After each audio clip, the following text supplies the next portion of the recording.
What's up you guys, it's Jessica and welcome back to another video. So today we are going to be doing something a little bit different. We are going to be taking a look at my college writing class green box project. So for those of you who don't know, which is probably most of you, a green box project is a series of works and or objects that essentially tell a story. So today I am going to be showing you or telling you my story of WRA 101 and how my writing has changed and improved since being in the class. So I chose to do this rather informally because that's how the class felt to me. We took things seriously, but it wasn't a super formal environment or a super formal class. I chose to do this as a video because one of the most important pieces of information that I learned was in this class was that writing doesn't always have to take the form of words on a piece of paper. And that is going to be a big focus throughout most of this video. So we're going to be using these command blocks to teleport to each work that I will be showing off. So the first thing that I want to talk about is free write number 1.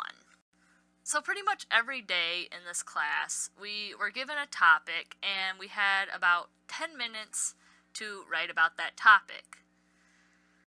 Normally it had something to do with the projects that we were working on at the time. So, in this chest I have a book here. So when I first started the class and I did this free write, and we were asked, what is writing? And basically I just said that it was words written on a piece of paper. But if I were to write it now, I would say that writing can be many different things. It could be a picture or an object or music or digital media of some sort. Basically anything that conveys an author's thoughts and ideas. So the next thing I would like to talk about is free write 2, which is what I want my WRA story to be like. So what I said in this free write was how I like to write stories pretty much my whole life. But as I got older, I started to get more and more self-conscious about my works. And I didn't really like having other people reading my stuff, and I always thought that it was really boring, and I was like, no one's ever going to want to read this unless they have to. So I was really hoping to be able to learn how to make my writing more interesting. And I guess one thing I did learn was that my writing actually is more interesting to other people than I thought it was.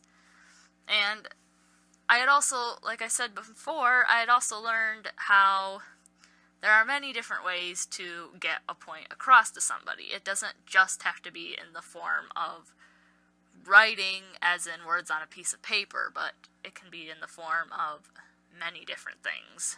So the next thing I would like to talk about is my experiment number 4, which was our exploratory draft for our autoethnographies. So what an autoethnography is almost like an autobiography, and they sound very similar. But an autoethnography basically takes a subculture that you consider yourself part of, and you talk about how it has helped improve and change your life. So what we had to do for experiment 4 was come up with several ideas that are part of our subculture we chose that we would be interested in writing our autoethnographies about. So the first idea I came up with, as you can see here, there is an empty fenced-in area and a field that is also empty.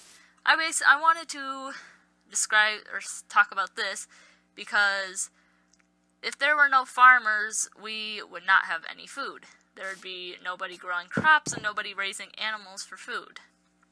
The next idea that I had was how not very many people understand the poultry industry. So I just have this sign here.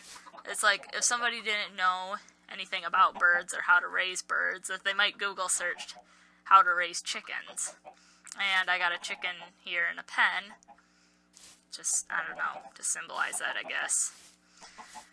And one other idea I came up with was that PETA thinks farmers torture their animals. And this is basically the idea I ended up going with. And my brother put this very tasteful sign here that says, PETA equals people eating tasty animals. But basically, PETA just acts like we torture our animals, that we shove a whole bunch of chickens into this tiny little space and leave them there to suffer, even though that's not true at all. And essentially what my autoethnography ended up being about was I talked a lot about how there are a lot of misconceptions in the poultry industry and reasons why they are not true. And I decided to include this because I realized you can come up with a lot of different ideas for a project before actually starting it. You don't always just have to use the first idea that you come up with, which is what I used to do a lot of times. I would think of an idea of something I wanted to write about, and immediately I would start writing about it, and a lot of times end up giving up on it partway through because I didn't think it through enough. So the next work that I would like to talk about is experiment number 5, which was to describe an object that was part of our culture. So the object I chose to describe was a chicken. And, well, just to symbolize that, I built a giant chicken. And I'm including this because I never realized how good I could describe something until I actually tried. Because that was another thing that I always felt I was bad at, was describing things so that the people were able to picture it in their head. But when I had to sit down and actually do it for a grade, I realized that I could actually write descriptions pretty well for things. Or in this case, a chicken. So the next work I would like to talk about is free write number 9. Which is an image that comes to mind when we think about our culture. And one of the most important things that comes to mind when I think about the subculture of poultry farming, other than birds, is housing. Because without proper housing, your birds would not survive. So here, with the help of my brother, I have built a replica of a commercial broiler house. And so as you can see here, I have 2 large doors on the front of this building, since all commercial poultry barns have doors, have large sliding doors on each side of the building. So that way it makes putting the birds in the building and taking them out after they are done being raised much easier, and also assists for cleaning up. And before we go inside, I would just like to show off the outside of this building a little bit. So as you can see, it is very long. And over here we have a feed silo that provides feed to the building. And so we're just going to enter through here. So when you go to a commercial poultry farm, normally you will have to go into a smaller room before actually being able to go in where the birds are.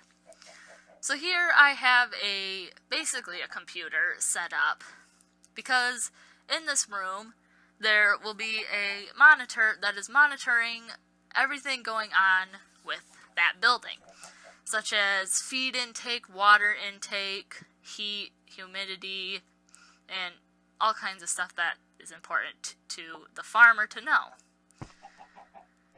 And right here, I have this spot of water to represent a foot bath.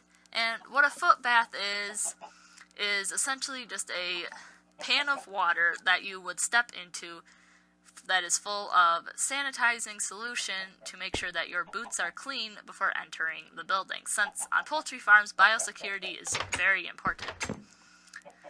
So here we are inside of the barn. So I have this light switch here. I can use it to shut the lights off and turn them back on as needed. On these walls here, I have these monster spawners that essentially are serving as vents. Now normally with poultry barns, they will have fans here, but since Minecraft does not have fans, this was the best thing I could come up with. And I also have these furnaces here up by the ceiling to help with making sure the building is at the right temperature. So on the sides here, as you can see, we have these end rods up above and the sand underneath. This essentially is to represent a feed line. And over on this side, we have this long water trough, which is to represent a water line. Now typically the water lines will look a little bit different than this.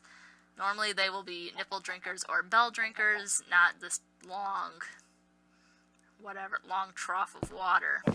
But this was the best that I could come up with the materials that I had. And so we go to this end of the building, and as you can see here, this feed line, basically, it shows that it's going outside, because the silo is right outside that wall, so that when the feed comes in, and then it moves down the line, so that chickens do not have to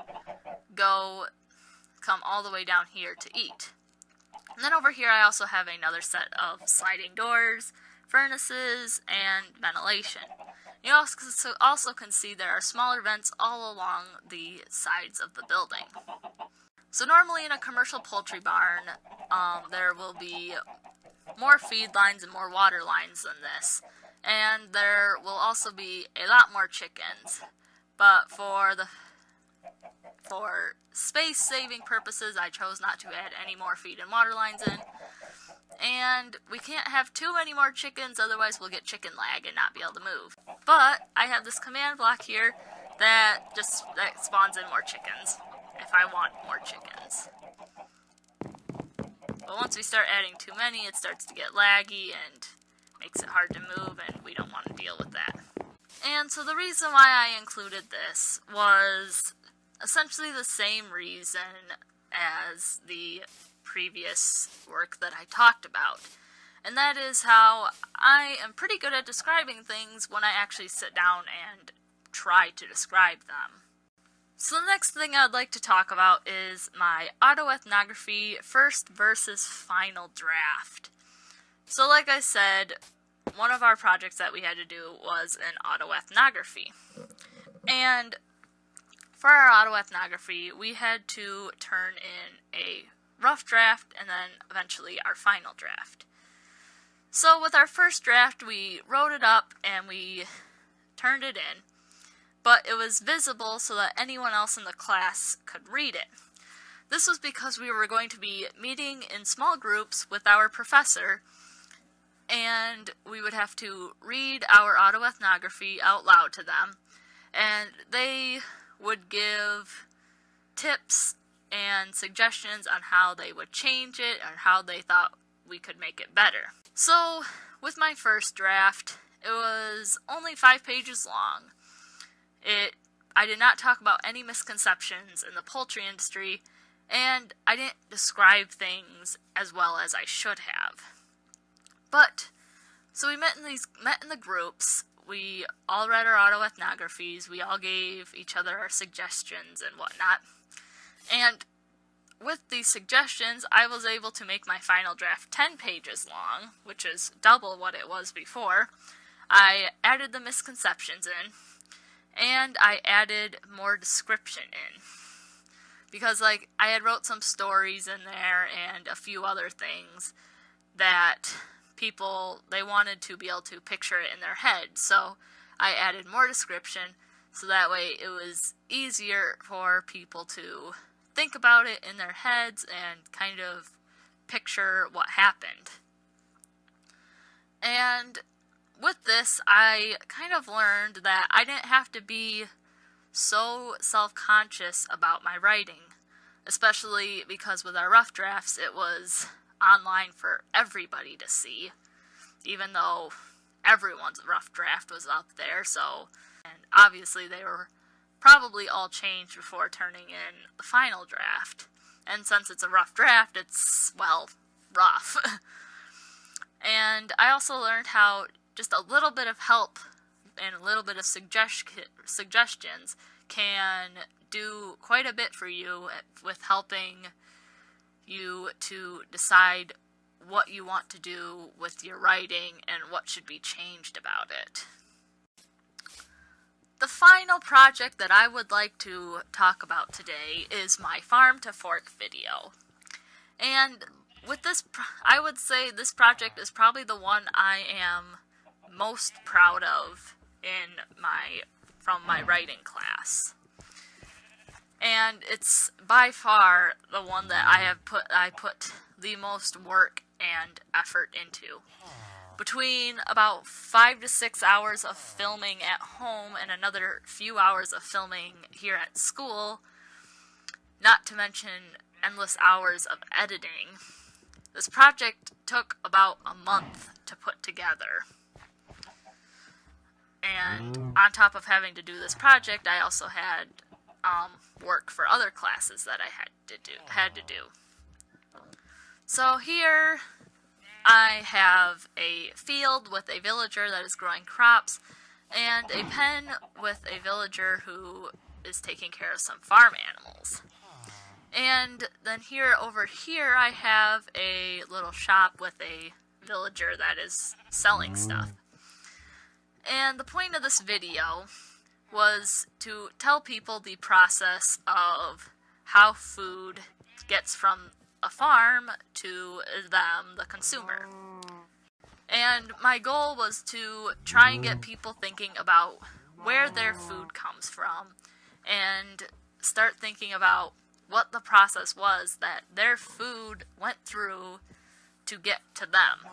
And like I said, this project was by far the one that I was most proud of from my writing class, because it pushed my video editing skills to the limit.